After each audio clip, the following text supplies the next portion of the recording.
Hi guys, welcome back. In this video we are going to install Figma in MacBook. So open any browser and search for Figma.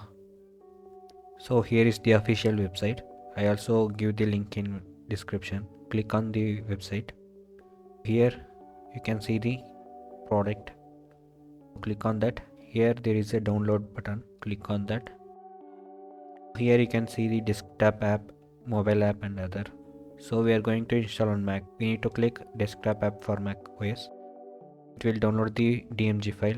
Double click on that and drag and drop to the application. You can see in Launchpad. So open the Figma app.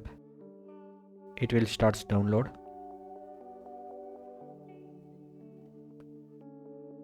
So if you don't have Figma account, create one.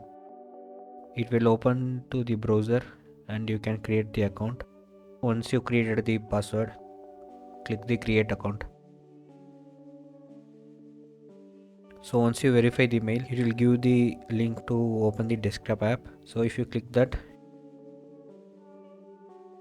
you can set up your account. Okay, click continue. So here you can choose whatever suits you. Here I am choosing the starter. This is free but limited access. Okay guys, thanks for watching.